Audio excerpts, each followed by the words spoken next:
They'll take him back. They're going to take him back. They're all taking him back, yep. And if they don't, they'll be met very harshly economically.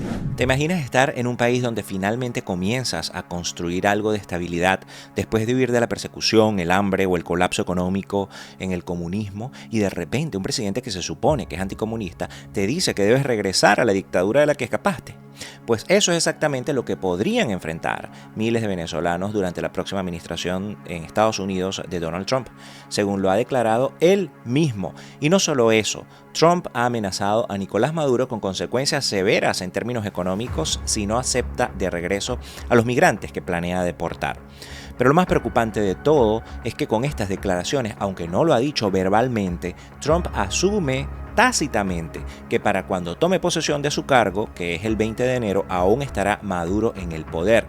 Le está hablando al dictador que planea juramentarse el 10 de enero. Y la transición hacia la democracia, Donald, está por encima el discurso antiinmigrante que le dirige a su base de seguidores más extrema que el supuesto anticomunismo. ¿Qué tan realista es esta idea de deportaciones masivas? ¿Cómo afectará a las familias venezolanas en caso de que ocurra y a quienes dependen de ellas? Y sobre todo, ¿qué consecuencias tendrá para una narcodictadura en un país que ya enfrenta la crisis humanitaria y migratoria más grave del hemisferio, asumiendo, como lo está haciendo Donald Trump, que Maduro estará en el poder cuando él llegue a la Casa Blanca?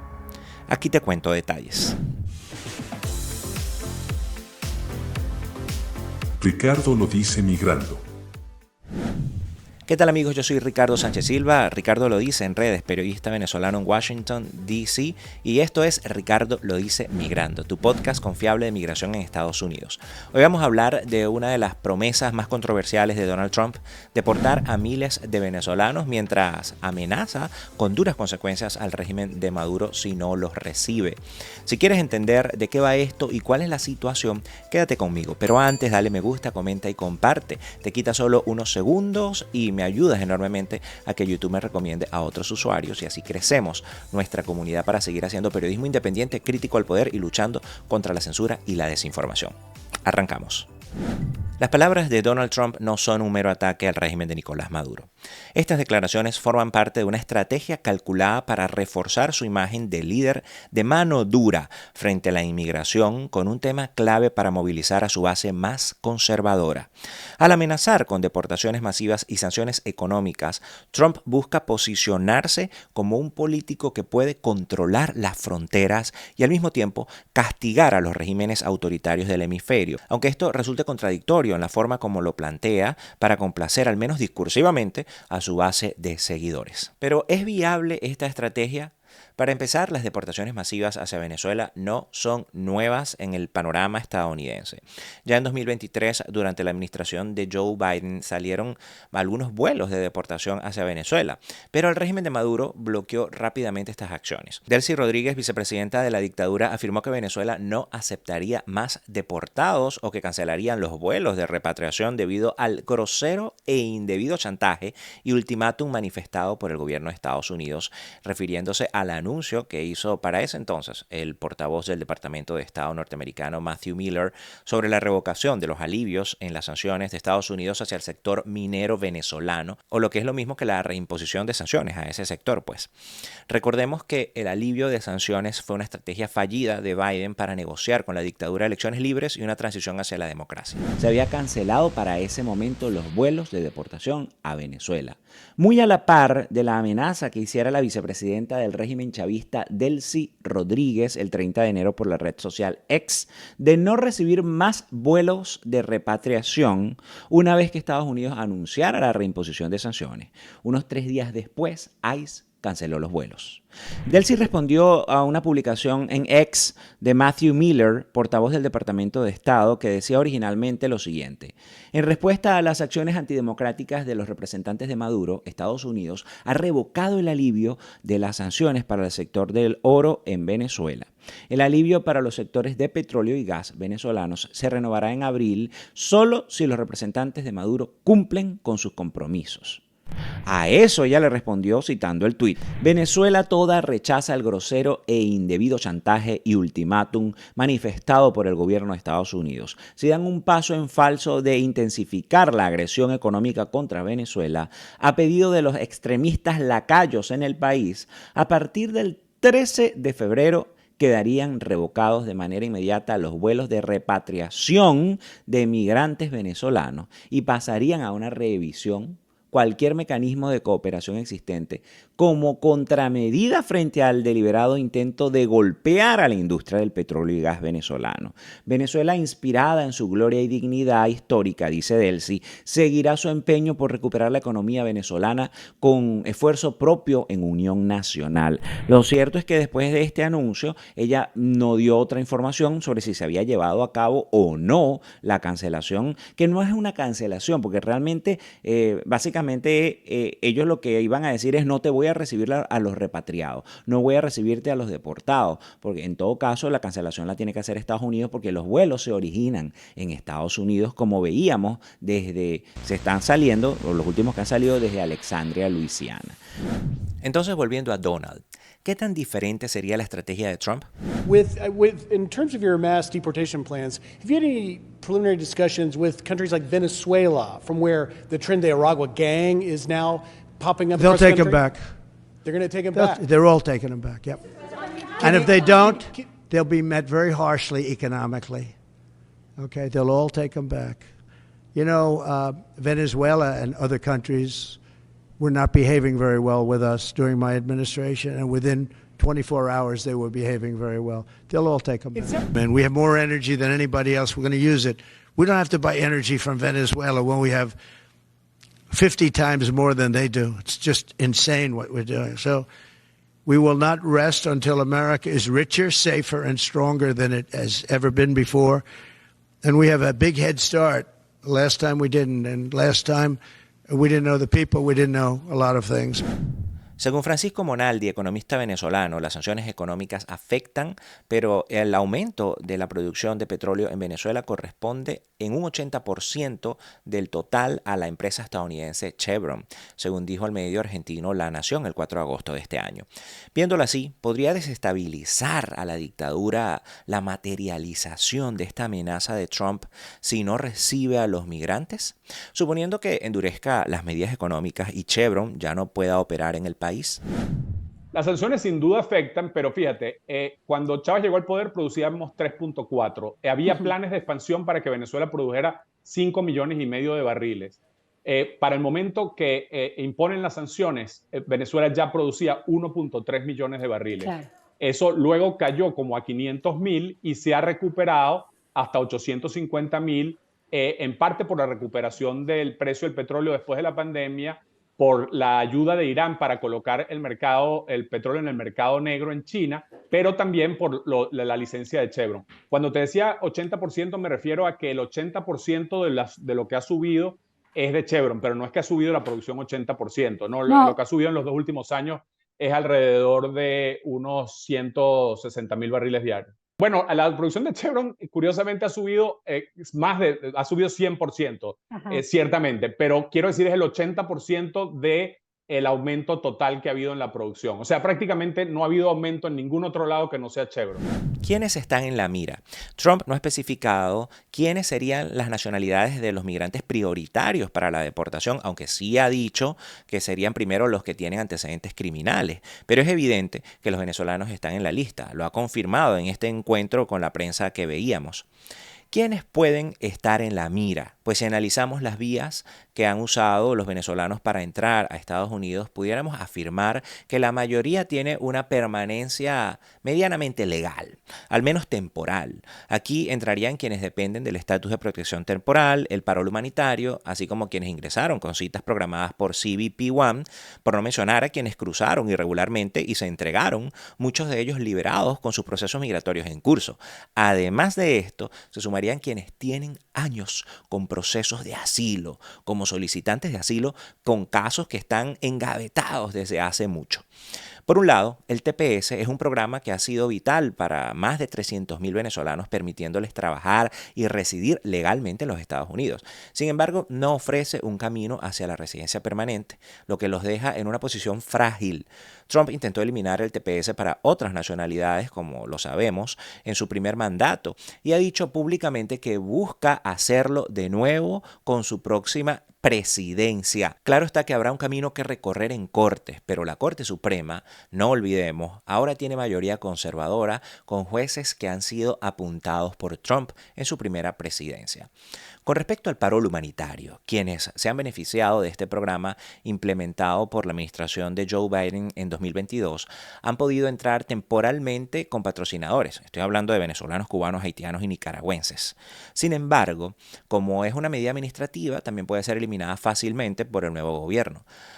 Aquí no podemos olvidar, por supuesto, que ha sido el propio Biden quien ha decidido no extender el lapso de permanencia de 2 años para los beneficiarios de parol humanitario que hayan entrado al país, aunque en teoría el programa sigue permitiendo la entrada de migrantes luego de que había sido pausado, y esta continuidad del programa es lo que podría cancelar Donald Trump.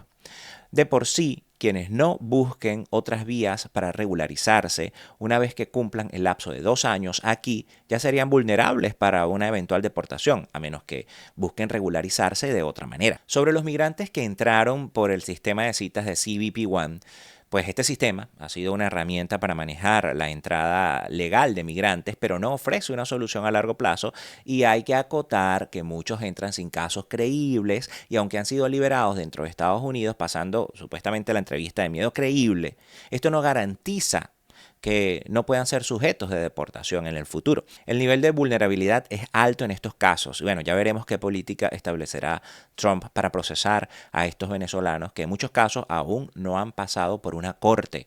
Algo similar es el nivel de incertidumbre que podrían enfrentar quienes cruzaron irregularmente y se entregaron y fueron liberados bajo medidas de migración, porque recordemos que en muchos casos hay venezolanos que cruzan irregularmente, se entregan y pues luego han sido liberados. A esto tenemos que agregar que en el caso de los solicitantes de asilo están incluidos en el atraso que tiene el sistema migratorio en este país. En particular, los casos de inmigración en general pendientes en cortes con respecto a venezolanos para lo que va de año fiscal 2025, porque recuerden que los años fiscales inician en octubre de cada año, ¿no? Alcanzaron 538.767 casos, según datos recopilados por el Transactional Record Access Clearinghouse, TRAC, de la Universidad de Syracuse en Nueva York. En todo caso, hay incertidumbre sobre cómo haría Trump para acelerar estos casos y generar órdenes de deportación en los casos correspondientes que están en proceso, ¿no? Pues esto requeriría una gran inyección de recursos, porque estas personas con estos asilos pendientes tienen una presencia legal temporal en el país hasta que un juez determine si sus casos se aprueban o no. Lo cierto es que entre las amenazas de deportación, la crisis migratoria se vislumbra en aumento si la dictadura se queda en el poder, y vaya que Trump está asumiendo que para cuando llegue aún estará Maduro a jugar por lo que ha declarado. Cito: la represión a raíz de las elecciones del 28 de julio de 2024 en Venezuela ya ha conducido a un aumento de la emigración, publicó Refugees International en un informe que compartió con The Associated Press o AP y que es producto de una investigación que realizó en estaciones de recepción de Panamá y Costa Rica con entrevistas a decenas de migrantes. Aunque el total de migrantes que cruzaron el tapón del Darién, quienes sabemos tienen como destino final Estados Unidos, disminuyó en 2024 en comparación con el año anterior, septiembre marcó un repunte significativo en el número de cruces impulsados principalmente por venezolanos. Según cifras reportadas, los venezolanos representaron la mayoría de los migrantes que transitaron por esta peligrosa ruta durante este mes, en un contexto de creciente desesperación tras las elecciones de julio, que reafirmaron el control de la dictadura de Nicolás Maduro por lo menos hasta ahora. Este repunte, a pesar de la baja general del año, refleja la desesperación de las familias que ven la emigración como la única salida. Estamos hablando de 25.111, un 51% por encima del mes anterior, con un, escuchen, 80% de venezolanos. El resto eran colombianos, ecuatorianos, chinos y decenas de otras nacionalidades. En octubre la cifra apenas bajó un poco con 22.915, de los cuales más de 19.500 eran venezolanos. Esto es una diferencia abismal con el resto de los grupos que están cruzando la selva. Sin duda alguna, esto deja una evidencia de la magnitud de la mayor crisis del hemisferio. Y aquí hay que destacar que si bien en noviembre hubo un descenso de más de la mitad en comparación con el mes pasado, no podemos olvidar los distintos factores que juegan un papel importante en esto, como por ejemplo las nuevas rutas que toman los migrantes para llegar a Estados Unidos, como lo es el caso de la isla de San Andrés en Colombia, más allá de los factores climáticos y las medidas tomadas por el gobierno de Panamá, que por supuesto también han incidido. Miren, por otro lado, hay que sumar lo que podría esperarse en cuanto a la estimación de la crisis migratoria. La líder de las Fuerzas de la Democracia, María Corina Machado, lo ha venido advirtiendo. Sobre esto hay una encuesta nacional de la consultora Poder y Estrategia realizada a finales de septiembre de 2024 que reveló que el 26% de la población venezolana, equivalente a unos 6.8 millones de personas, tiene la intención de emigrar si la dictadura de Nicolás Maduro se queda en el poder. Este porcentaje ha crecido desde la última medición hecha 2 meses antes y podría seguir aumentando, sumándose a los ya casi 8 millones de migrantes venezolanos que han tenido que salir del país debido a la crisis generada por el socialismo del siglo XXI. Esto según las cifras conocidas que aún están por actualizarse. Según esta misma encuesta que les estoy comentando, Estados Unidos se ha consolidado como el principal destino para el 27% de los migrantes potenciales, especialmente entre los jóvenes, seguido de España, que es la opción preferida por los mayores de 55 años. El presidente de la consultora, el politólogo Ricardo Ríos, explicó al medio El Diario de las Américas que este cambio en la preferencia por Estados Unidos no se había observado en los últimos 4 años. En este contexto, el impacto de las políticas migratorias de Trump no solo afectará a los migrantes que ya se encuentran en Estados Unidos, sino también influirá en quienes ven al país como su principal esperanza para escapar de una dictadura y una crisis humanitaria sin precedentes, mientras que Maduro siga en el poder. Pero al mismo tiempo, atacando las consecuencias de la crisis al querer enviar de vuelta a los venezolanos, pareciera que no toma en cuenta que la causa, que es la dictadura, es a la que debe ponerle prioridad, pues estas estimaciones de salir del país, sumada a las cifras que ya se registran, son claras. Si bien es cierto que según cifras de la Oficina de Aduanas y Protección Fronteriza de Estados Unidos, lo que se conoce como CBP, desde abril a noviembre los encuentros en la frontera sur con venezolanos han registrado cifras más bajas en comparación con esos mismos meses del año 2023. En los últimos 3 años fiscales, incluyendo lo que va de año de 2025 del año fiscal, más de 747.000 venezolanos han entrado a los Estados Unidos por esta frontera. ¿Pero qué buscan los migrantes venezolanos al llegar a la frontera sur de Estados Unidos? La mayoría de los venezolanos que llegan aquí no lo hacen por elección, sino por necesidad. Muchos son familias completas con niños pequeños, personas mayores o mujeres embarazadas que han recorrido miles de kilómetros enfrentando peligros extremos. El éxodo venezolano sigue siendo una de las mayores crisis de desplazados en el mundo. Según la ACNUR, 7.7 millones de venezolanos han dejado sus hogares, convirtiéndose en el mayor éxodo en la historia reciente de América Latina. Desde 2014, las solicitudes de asilo de venezolanos han aumentado un 4.000%. Muchos han huido de la violencia, la inseguridad y las amenazas, mientras que otros se han visto obligados a abandonar a su país debido a la falta de alimentos y medicinas. En su travesía enfrentan graves peligros, incluidos abusos y condiciones extremas en rutas como el Tapón de Darién, como mencionábamos, y finalmente entrar a Estados Unidos por la frontera sur en búsqueda de sobrevivir y una mejor vida.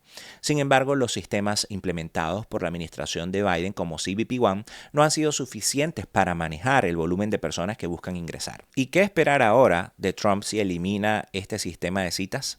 Lo cierto es que la llegada de migrantes venezolanos y de otras nacionalidades a la frontera sur enfrenta obstáculos clave. Las limitaciones del sistema CBP One, que es prácticamente la única vía disponible para acceder al sistema de asilo en Estados Unidos, hasta ahora, por lo menos hasta que llegue Trump.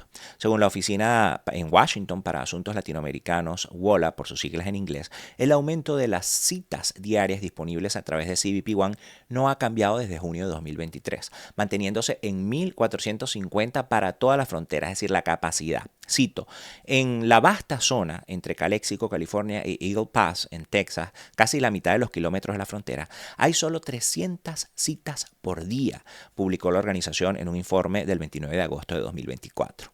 Esto deja a miles de migrantes esperando durante semanas o meses en ciudades peligrosas como Reynosa y Tijuana, expuestos a la violencia de carteles y redes de tráfico humano.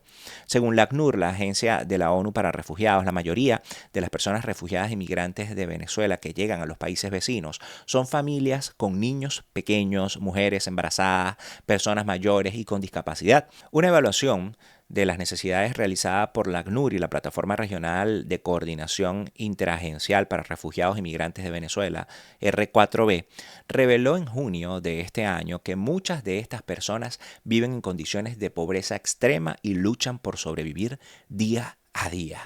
Así que conociendo el contexto de lo que hay detrás de los grupos más vulnerables ante una eventual deportación y los migrantes que aún buscan llegar a Estados Unidos, ¿qué tan viable es el plan de deportación de Trump? Pendiente porque te cuento, pero recuerda suscribirte si no lo has hecho y activa la campanita. También comparte con amigos y familiares que viven en Estados Unidos. Recuerda que juntos luchamos contra la desinformación y contra la censura y me ayudas a mantener este proyecto periodístico independiente. ¿Listo? Bueno, seguimos. Y ahora llegamos a un punto en el que las promesas de Trump enfrentan un gran obstáculo, la realidad operativa y legal. Deportar a millones de migrantes no es tan sencillo como suena en un discurso de campaña. Aunque esto no quiere decir que en efecto sí aumente las deportaciones o que él sí vaya a aumentar el número de deportaciones, el riesgo está, pero al nivel que lo plantea él es algo complicado.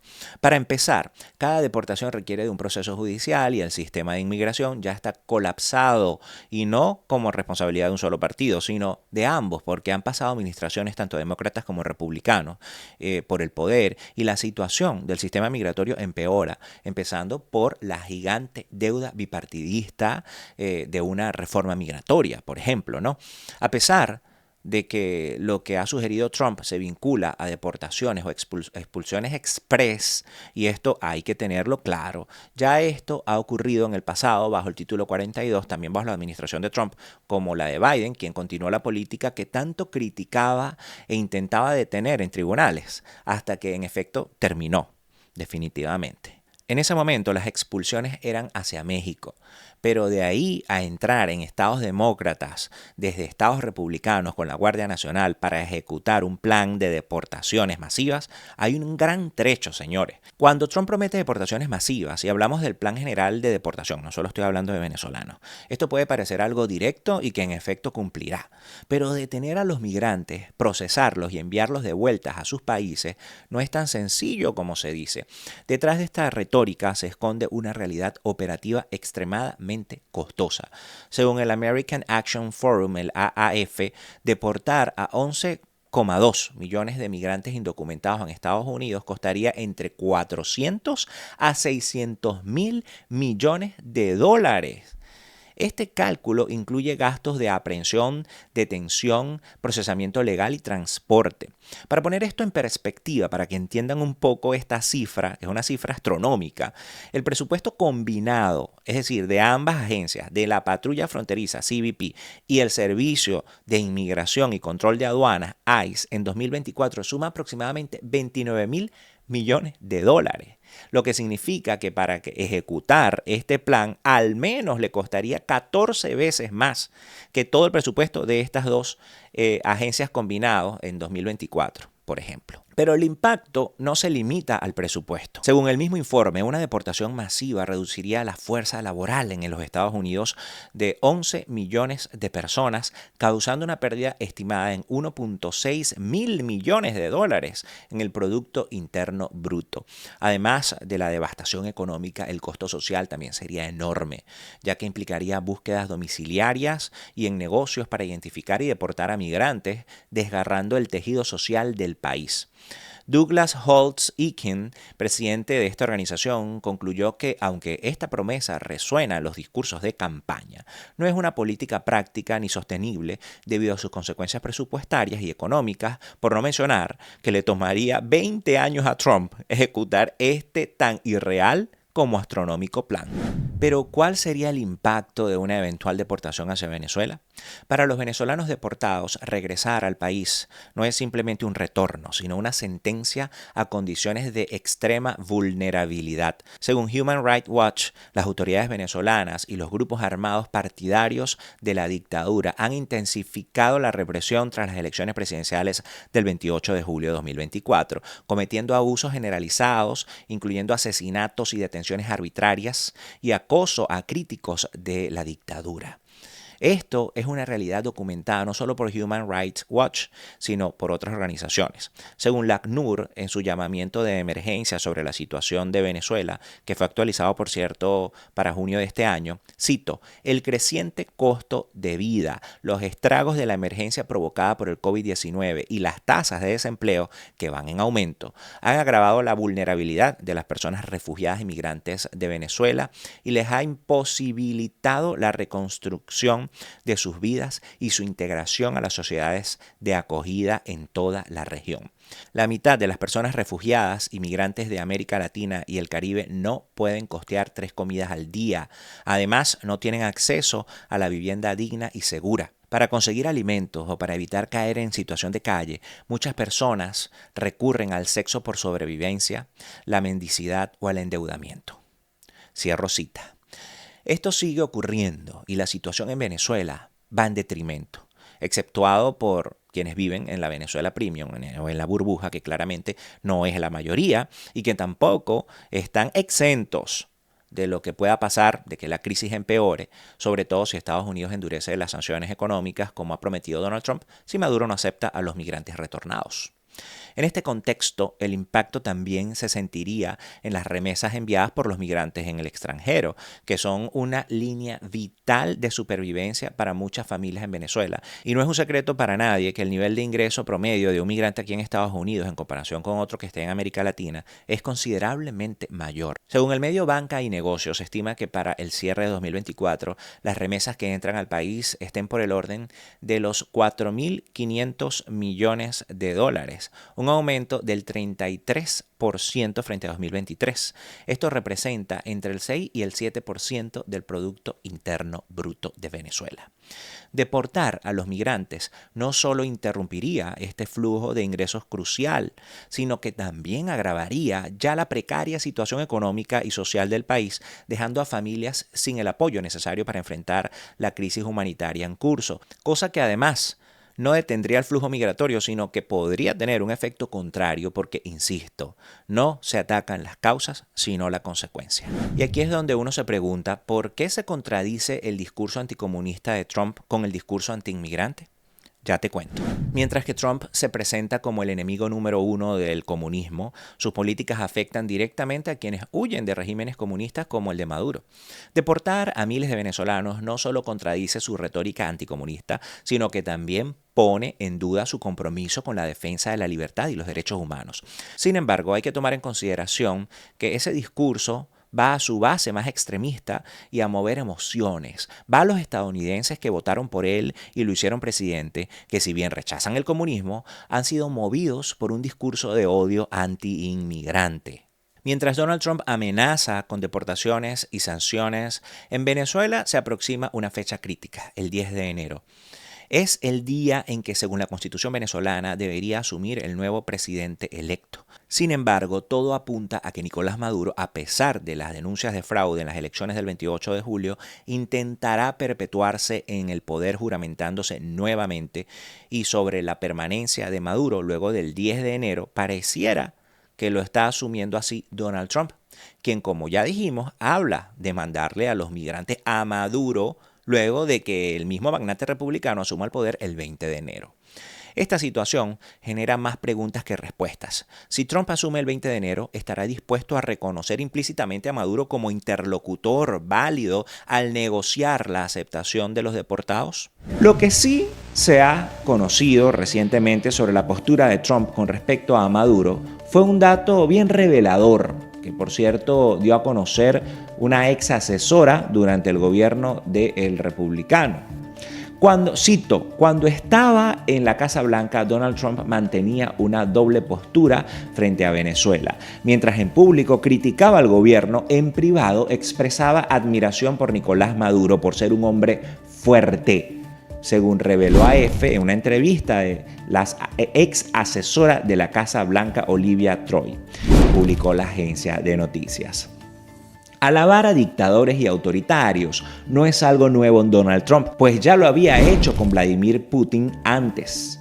¿Qué esperar de un personaje que, en las mismas palabras de Troy, la ex asesora, en vez de gobernar, jugaba a la política públicamente con una postura y en privado tenía otra posición que contrastaba con lo que decía frente a las cámaras? ¿Qué vamos a decir? ¿A qué jugó Trump en su primera presidencia con respecto a su posición sobre el dictador Nicolás Maduro? Y ahora, ¿qué hará sabiendo los lazos que tiene Venezuela con China y Rusia y otros enemigos del imperio? Dentro de Estados Unidos, las propuestas de deportaciones masivas y las amenazas de Maduro están polarizando aún más el panorama político. Para los sectores conservadores, Trump está reafirmando su postura de mano dura en cuanto a inmigración, lo que fortalece su base entre votantes republicanos de línea dura. Sin embargo, para las comunidades migrantes, estas políticas son vistas como una amenaza directa. Las promesas de deportaciones masivas y las amenazas de sanciones contra Maduro no solo son políticas migratorias, son una declaración sobre los valores que Estados Unidos está dispuesto a priorizar: los derechos humanos y el refugio para quienes huyen de regímenes opresivos, o una postura de mano dura para apelar a una base política interna. Para los migrantes venezolanos, esto no es un debate abstracto, es una cuestión de supervivencia.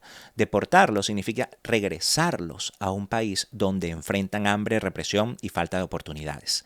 Y para Estados Unidos, este tipo de decisiones no solo afectan a los migrantes, sino también a su imagen como líder en la defensa de los derechos humanos a nivel global. Hasta aquí este episodio de Ricardo lo dice migrando, tu podcast confiable de migración en Estados Unidos. Les habló Ricardo Sánchez Silva, Ricardo lo dice en redes, periodista venezolano en Washington, D.C., la capital de Estados Unidos. Ahora quiero saber tu opinión. ¿Crees que estas amenazas de Donald Trump son viables? ¿Cómo impactarán a la comunidad venezolana? Déjame tus comentarios aquí abajo y te leo. No olvides suscribirte, activar la campanita y darle me gusta y compartir este episodio para que más personas puedan estar informadas. El 1x10 periodístico, compártelo a 10 amigos y familiares por las distintas redes sociales y así apoyas este proyecto periodístico independiente que también es autosustentado. Así que si estás fuera de Venezuela, puedes hacerte miembro. Al lado del botón de suscribirte hay un botón de unirme y pues puedes también enviar superchats y supergracias, que ahora, por cierto, tienen la opción de metas, así que voy a establecer metas en cada episodio que, si me ayudas a cumplir, estaré leyendo tus comentarios en el próximo episodio. Recuerda que esto es periodismo independiente, crítico al poder, luchando contra la censura y la desinformación. Si quieres que toque algún tema en particular de migración en los Estados Unidos, también déjalo aquí en los comentarios. Nos vemos en el próximo episodio el próximo sábado. Un abrazo. Se les quiere. Ricardo lo dice migrando.